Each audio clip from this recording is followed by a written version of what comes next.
শেষ করবে বাংলাদেশের রাজনীতি ইস্যু প্রবণতা সমূহ, যার বিষয় কোড 31/19/05।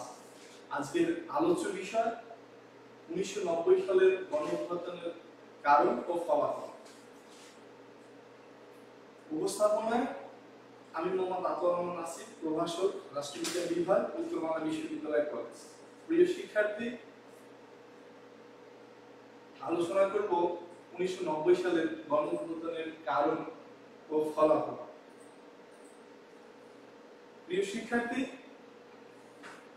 90-এর গণঅভ্যুত্থান বাংলাদেশের রাজনীতিতে একটি বিশেষ উল্লেখযোগ্য ঘটনা। এই অভ্যুত্থানের মাধ্যমে এ দেশে এরশাদ সরকারের পতন ঘটে এবং দেশের গণতান্ত্রিক প্রতিষ্ঠার পথ সুগম হয়। 1982 সালের 24 মার্চ জেনারেল এরশাদ একটি নির্বাচিত সরকারকে সামরিক আইন জারির মাধ্যমে ক্ষমতাচ্যুত করে বাংলাদেশের রাষ্ট্রীয় ক্ষমতা দখল করে দীর্ঘ 9 বছর বাংলাদেশকে শাসন করছে স্বৈরতান্ত্রিক পন্থায়। অবশেষে 1990 সালের 6 ডিসেম্বর গণ অভ্যুত্থানের মুখে এরশাদ সরকার পদত্যাগ করতে বাধ্য হয়। প্রিয় শিক্ষার্থী, আলোচনা করব এরশাদ সরকারের পতন বা 1990 গণ অভ্যুত্থানের কারণ। যে কোনো আন্দোলনের পিছনেই কতগুলো কারণ থাকে, তবে একক কোনো নির্দিষ্ট কারণে এরশাদ সরকারের পতন ঘটেনি, বরং বহু মুখ্য কারণেই স্বৈরাচার এরশাদ সরকারের পতন ঘটে। সেগুলো নিম্নে আলোচনা করব। প্রথমেই যে বিষয়টি আলোচনা করব সেটি হচ্ছে বাঙালি জাতির চিরন্তন বৈশিষ্ট্য। বাঙালি জাতির চিরন্তন বৈশিষ্ট্য, এরা অন্যায়ের কাছে মাথা নত করে না এবং স্বৈরাচারকে ক্ষমা করে না, যেমন করেনি 1969 গণ অভ্যুত্থানে, 52 ভাষা আন্দোলনে, 71 মুক্তিযুদ্ধে। ঠিক তেমনি বাঙালি জাতি 1990 সালে স্বৈরাচার দুর্নীতিবাজ এরশাদ সরকারকে আন্দোলনের মাধ্যমে পতন ঘটায়। নির্বাচিত সরকারকে উৎখাত। 1982 সালের 24 মার্চ জেনারেল এরশাদ নির্বাচিত ছাত্র সরকারকে সংবিধানের পবিত্রতা ক্ষুণ্ণ করে ক্ষমতা ত্যাগ করতে বাধ্য করে অবৈধভাবে ক্ষমতা দখল করে, যার কারণে সচেতন ছাত্র সমাজ ও সর্বশ্রেণীর জনগণ আন্দোলনের মাধ্যমে এরশাদ সরকারকে পতন করে বা উৎখাত করে। প্রহসনমূলক নির্বাচন। এরশাদ সামরিক শাসনকে বেসামরিকরণ করার প্রথম পদক্ষেপ হিসেবে 1985 সালে গণভোট আয়োজন করেন। এছাড়া তার আমলে সকল অনুষ্ঠিত নির্বাচনে ব্যালট ছিনতাই, ভোট ডাকাতি ব্যবস্থা করেছেন, যা দেশের জনগণ কর্তৃক প্রত্যাখ্যাত হয়। এসব কারণে দেশে বিদেশে এরশাদ সরকার ও বাংলাদেশের ভাবমূর্তি নষ্ট হয়। আইন শৃঙ্খলার অবনতি। এরশাদ আমলে আইন শৃঙ্খলার দারুণ অবনতি ঘটে। খুন, রাহাজানি, হাইজ্যাক, এসিড নিক্ষেপ, নারী ধর্ষণ এক কথা সকল পর্যায়ে জনগণকে অধৈর্য করে তোলে। এক্ষেত্রে পুলিশ বাহিনীর নির্লিপ্ততা অনেকাংশে তার পতনের জন্য দায়ী। সামরিক বাহিনীর প্রত্যাহার। সামরিক বাহিনীর প্রাধান্য। এরশাদ গণতন্ত্রকে উপেক্ষা করে সামরিক বাহিনীকে প্রাধান্য দিয়ে এবং সামরিক খাতে সর্বোচ্চ বাজেট বরাদ্দ করেছেন। বিভিন্ন উচ্চপদস্থ অবসরপ্রাপ্ত সামরিক অফিসারদের নিয়োগ করে প্রশাসনের সামরিকীকরণ করেন, ফলে যোগ্য অফিসারদের পদোন্নতির পথ রুদ্ধ হয়ে যায়। সাধারণ জনগণ এতে প্রচন্ড ভাবে ক্ষুব্ধ হয় এবং সরকারকে সহযোগিতা করা থেকে বিরত থাকে। অর্থাৎ সামরিক বাহিনীর অতিমাত্রায় প্রাধান্যই মূলত জনগণ ক্ষিপ্ত হয় এবং সরকারকে এক্ষেত্রে সহযোগিতা না করে বরং সরকার পতনের জন্য উদ্বুদ্ধ হয়। অর্থনৈতিক কারণ। এরশাদ সরকার, মন্ত্রী ও দলীয় নেতারা সামরিক খাতের বিভিন্ন টাকা, সরকারি সম্পদ আত্মসাৎ করে ও চোরাচালানি শুরু করে, বৈদেশিক লক্ষ লক্ষ টাকা ঋণ করে আত্মসাৎ করে, দেশকে বিদেশের কাছে দায়বদ্ধ করে, ফলে অর্থনৈতিক মেরুদণ্ড ভেঙে পড়ে এবং অর্থনৈতিক সংকট তার পতনের প্রধান কারণ। অর্থাৎ অর্থনৈতিক ভাবে এরশাদ সরকার যখন বাংলাদেশকে একটা মানে অর্থনৈতিক দিকে মেরুদণ্ডহীন করে ফেলে, তখনই মূলত তার পতনের বা তার অভ্যুত্থানের একটা বিশেষ প্রভাব ফেলে। স্বজনপ্রীতি ও দুর্নীতি। এরশাদ সরকারের বিরুদ্ধে ব্যাপক দুর্নীতি ও স্বজনপ্রীতির অভিযোগ ওঠে। স্বজনপ্রীতির মাধ্যমে মন্ত্রীদের একান্ত ব্যক্তিগত লোকদের বিভিন্ন দপ্তরে নিয়োগের অভিযোগ ওঠে, যারা সৎ ও যোগ্য ছিল না, ফলে তাদের অযোগ্যতার জন্য প্রশাসনিক ব্যর্থতা দেখা দেয়, যার ফলে তার পতনকে ত্বরান্বিত করে। ধর্ম নিয়ে ভণ্ডামি। স্বৈরাচার এরশাদ জনগণের ধর্মীয় বিশ্বাসকে স্বীয় স্বার্থে কাজে লাগিয়ে সমাধি, মাজার, গির্জা প্রভৃতি স্থানে মিথ্যা ভাষণ দিয়ে জনগণকে বিভ্রান্ত করেছেন, যার জন্য জনগণ তার উপর ক্ষিপ্ত হয়ে যায় এবং ধর্মীয় বিশ্বাস রক্ষা করার জন্য আন্দোলন করে তার পতন ঘটায়। গণমাধ্যমকে নিয়ন্ত্রণে রাখা। রেডিও টেলিভিশনের প্রথম ভাগে তার নিজস্ব প্রচার নিয়মিত হয়, বুদ্ধিজীবী মহল তাকে ঘৃণা করে। সরকারি গণমাধ্যমে বিরোধী দলের বক্তব্য প্রচার করা হতো না, নিজ স্বার্থে গণমাধ্যমকে ব্যবহার করেছেন ইচ্ছে মতো, যেটি তার পতনের অন্যতম কারণ বা নিয়ামক হয়ে দাঁড়ায়। গণতন্ত্রের নামে একনায়কতন্ত্র। এরশাদ সরকার বারবার ষড়যন্ত্রমূলক তৎপরতা চালিয়ে গণতন্ত্রকে নিস্তব্ধ করে একনায়কতন্ত্র প্রতিষ্ঠা করেন। সকল ক্ষেত্রে তার অগণতান্ত্রিক ও একনায়কতান্ত্রিকতার কার্যকলাপ তার পতনের পথকে সম্প্রসারিত করে। সবচেয়ে যে বিষয়টি তার পতনের জন্য উল্লেখযোগ্য ভূমিকা রাখে সেটি হচ্ছে ছাত্র রাজনীতিতে সন্ত্রাস সৃষ্টি। বিশ্ববিদ্যালয়ের ছাত্রদের দ্বিধা বিভক্ত করার অপচেষ্টা তার পতনকে ত্বরান্বিত করেছে। ছাত্রদের উপর পুলিশি নির্যাতন, গ্রেপ্তার, গুলিবর্ষণ ইত্যাদি ছাত্রদেরকে খেপিয়ে তোলে, ফলে ছাত্র সমাজ সর্বদলীয় ছাত্র ঐক্য গঠন করে আন্দোলনের মাধ্যমে তাকে ক্ষমতাচ্যুত করে। অর্থাৎ এরশাদ চেয়েছিল ছাত্র রাজনীতি বন্ধ করতে, কিন্তু বাংলার যতগুলো আমরা ঐক্যবদ্ধ আন্দোলন বা সকল আন্দোলন দেখি না কেন, সব আন্দোলনই ছিল ছাত্র কেন্দ্রিক। সাংগঠনিক দুর্বলতা। এরশাদ সরকার দীর্ঘ 9 বছর ক্ষমতায় থাকলেও বাংলাদেশের গ্রামে তার সংগঠনের ভিত্তি শক্তিশালী ও মজবুত ছিল না। এরশাদ ছাত্রদের মধ্যেও শক্তিশালী সংগঠন করতে পারেনি, যার ফলে ছাত্র আন্দোলনের জোয়ারে তার ভিত্তি প্রকম্পিত হয়ে পড়ে এবং পরবর্তীতে সে বাধ্য হয় পদত্যাগ করতে। দ্রব্যমূল্য ঊর্ধ্বগতি। এরশাদ আমলে দ্রব্যমূল্য নিয়ন্ত্রণের কোনো বলিষ্ঠ ভূমিকা পালন করা হয়নি, ফলে জনগণের অশেষ দুর্ভোগ এর শিকার হয় ও ক্ষিপ্ত হয়ে তার বিরুদ্ধে প্রচন্ড আন্দোলন গড়ে তোলে। বিরোধী নেতৃত্বের বলিষ্ঠতা। এরশাদ সরকারের পতনকে গতিশীল করে আপোষহীন নেতৃত্ব দেশনেত্রী খালেদা জিয়ার, বঙ্গবন্ধু কন্যা শেখ হাসিনা ও ডক্টর কামাল হোসেনের বিবিসির বক্তব্যের মাধ্যমে। অর্থাৎ দেশবাসীকে আন্দোলন চালিয়ে যাওয়ার সঠিক নির্দেশে 8 দল, 7 দল ও 5 দলের ভূমিকা এতে কোনো অংশে কম নয়। অর্থাৎ বিরোধী দলের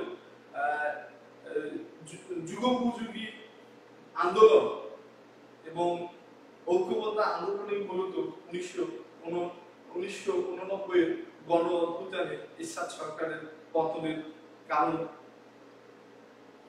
হয়ে দাঁড়ায়। পেশাজীবী আন্দোলন।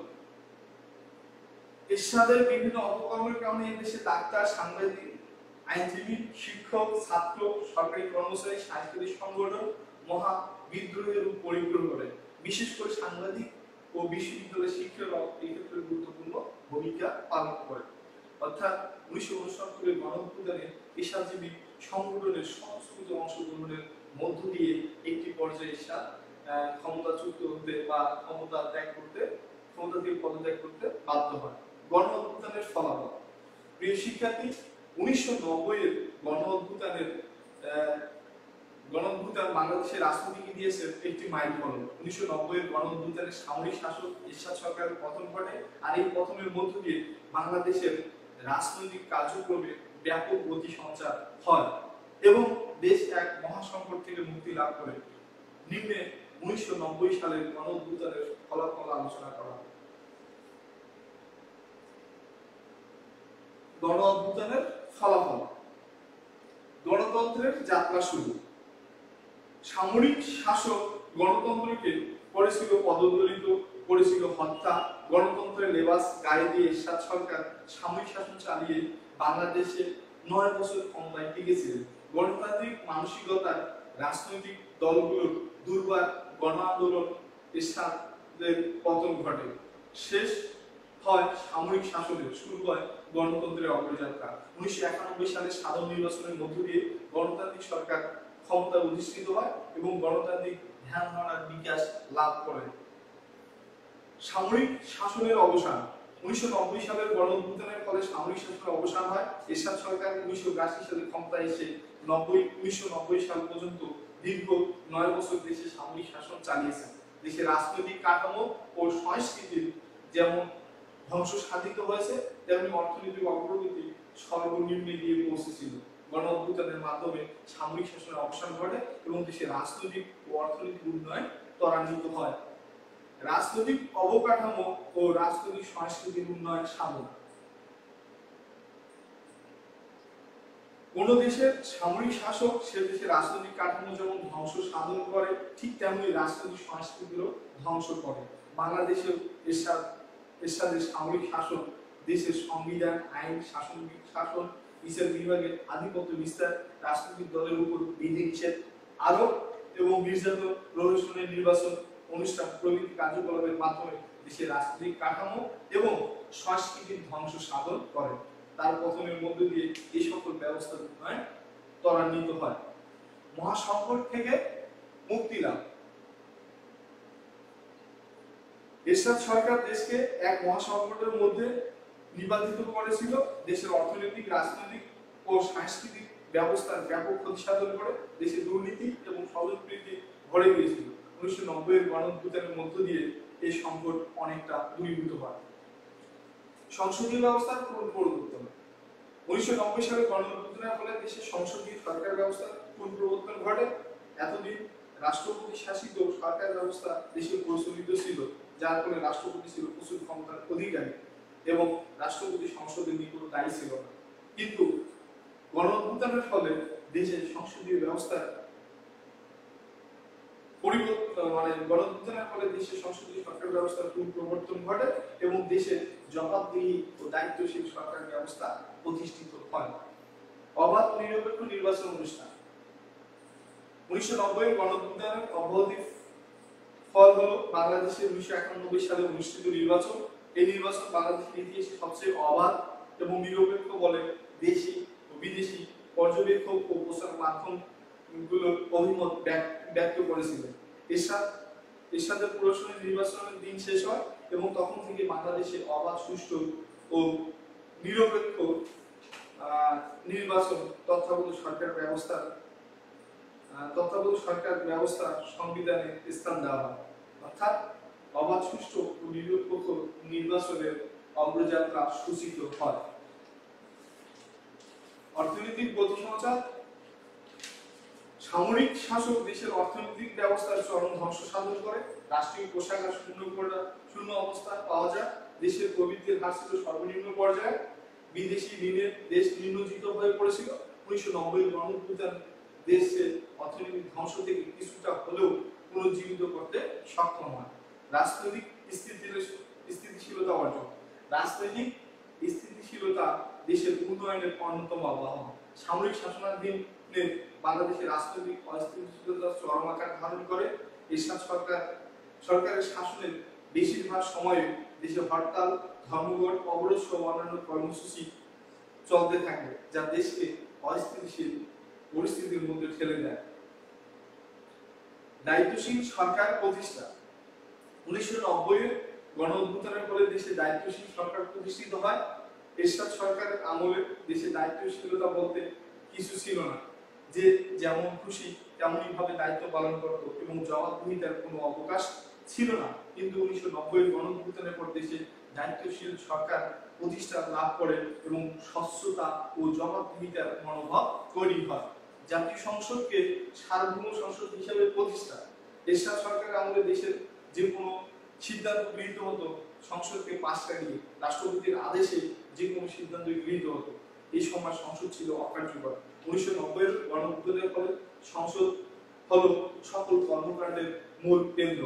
সংসদে আলাপ আলোচনার মাধ্যমে যে কোনো সিদ্ধান্ত গৃহীত হয়। প্রিয় শিক্ষার্থী, এতক্ষণ ধরে আমরা আলোচনা করলাম 1989 সালের গণ অভ্যুত্থানের কারণ ও ফলাফল। পরিশেষে যে কথাটি না বললেই নয়, অর্থাৎ এরশাদ সরকারের আমলে যে নজিরবিহীন রাজনৈতিক অর্থনৈতিক অবক্ষয় ঘটেছিল তার সকল পরিণতি হচ্ছে তার পতন বা গণ অভ্যুত্থান। এরশাদের পতনের মধ্য দিয়ে বাংলাদেশের জনগণ 1952, 1969 এবং 71 সালের মতোই ঐক্যবদ্ধ হয়েছিল এবং বাঙালি জাতীয়তাবাদ শক্তিশালী হয়েছিল। তার পতনের পর বাংলাদেশে একটি অবাধ, নিরপেক্ষ ও সুষ্ঠু নির্বাচন সম্পূর্ণ হয় এবং স্বাধীন বাংলাদেশে একটি গণতান্ত্রিক সরকার প্রতিষ্ঠিত হয় এবং এখন পর্যন্ত বাংলাদেশে সংসদীয় সরকার ব্যবস্থা বিদ্যমান এবং সংসদীয় সরকার হচ্ছে দায়িত্বশীল জনগণের মাধ্যমে নির্বাচিত এবং জবাবদিহিমূলক সরকার, যে সরকার বাংলাদেশের উন্নয়ন এবং গণতন্ত্রকে ত্বরান্বিত করতে অনেক বেশি সহায়ক। প্রিয় শিক্ষার্থী, আমরা গণ অভ্যুত্থানের ফলাফল আলোচনার মধ্যে দিয়ে এটি জানতে পারলাম যে স্বৈরাচার বিরোধী আন্দোলনের পতনের মধ্য দিয়ে বাংলাদেশের একটি সুষ্ঠু গণতান্ত্রিক চর্চা অব্যাহত ধারায় চলছে এবং দেশ অনেকটা অস্থিতিশীল পরিস্থিতি থেকে স্থিতিশীল পরিস্থিতিতে যাওয়ার মধ্যে দিয়ে দেশের উন্নয়ন অগ্রগতি সাধিত হচ্ছে। প্রিয় শিক্ষার্থী, আবারও উত্তর বাংলা বিশ্ববিদ্যালয় কলেজের রাষ্ট্রবিজ্ঞান বিভাগের পক্ষ থেকে সকলকে ধন্যবাদ জানিয়ে এখানে শেষ করছি। আসসালামু আলাইকুম।